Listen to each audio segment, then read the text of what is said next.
Some evolutionary biologists are really baffled by the adaptive significance of religion.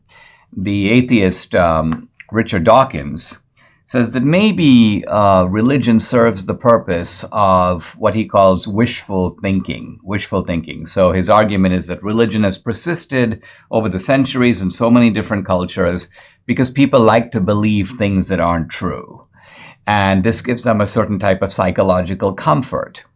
But this explanation, if you think about it for a minute, makes no evolutionary sense. It's really odd coming from an evolutionary biologist because evolution punishes beliefs that are ridiculously untrue, that are, you may say, wishful thinking. So here's Steven Pinker, the cognitive psychologist. By the way, Pinker is himself an atheist. He's kind of an ally of Dawkins in the atheist crusade against religion. But even he's pointing out that the wishful thinking argument doesn't really work. I'm quoting Pinker, quote, "A freezing person finds no comfort in believing he is warm. A person face to face with a lion is not put at ease by the conviction that he is a rabbit."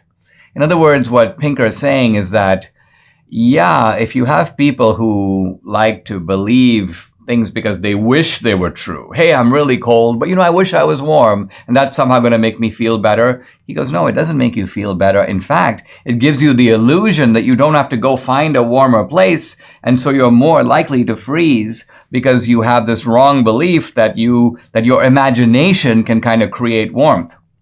Similarly, says Pinker, if there's a lion about to eat you, your survival instinct should be run. It shouldn't be, I wish I wasn't a human being. I wish I was a bird who could just fly away, or a rabbit who can run into a small hole. You're not a bird. You're not a rabbit. And human beings confronted by lions who think that they're birds or rabbits are very likely to get eaten. So this is the point, that the wishful thinking explanation really doesn't work. So then Steven Pinker goes, well, let me think of my own explanation for why religion has this kind of continuing hold on humanity, a hold that has not diminished with time, with modernity, with technology, with progress, with any of it.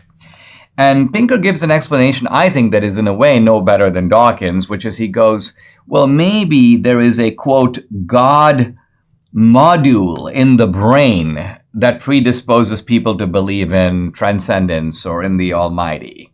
So this is almost like saying that there's a God gene.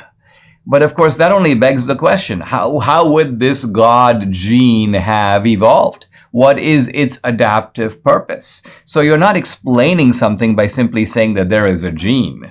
You have to explain how that gene came about.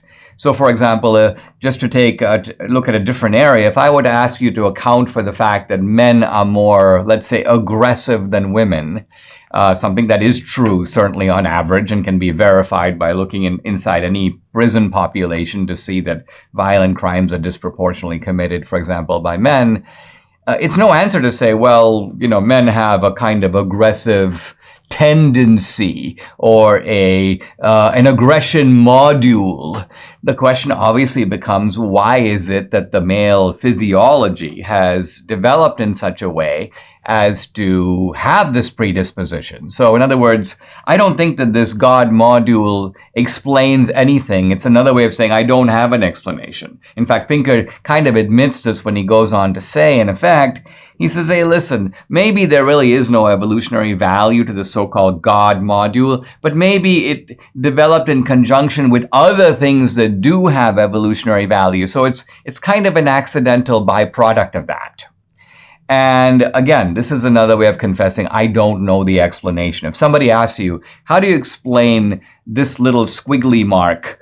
And you say, well, I don't have an explanation, but maybe when I was trying to draw a picture, the squiggly mark was accidentally created, then the squiggly mark has no explanation in terms of the picture. It just is something that you're saying happened to show up while something else was actually going on. Now, Randy Alcorn, who is the founder of Eternal Perspective Ministries, kind of blows this whole evolutionary argument out of the water, in my opinion, by giving an example, giving a kind of thought experiment. A thought experiment is putting a couple of things in front of you that make you really think. and make you see that it is really transcendence. It's belief in religion that has adaptive significance, and the thing that doesn't have adaptive significance is secularism, is non-religion, is atheism. So let's look at what Randy Alcorn has to say. I'm just going to begin, and then I'm going to continue discussing it in the next segment. He goes, I'm going to give you two creation stories, and I'm going to ask you whether it matters which one is true. Here's the first one. You are the descendant of a tiny cell of primordial protoplasm washed up on an empty beach 3.5 billion years ago. You are the blind and arbitrary product of time, chance, and natural forces. You are a mere grab bag of atomic particles, a conglomeration of genetic substance.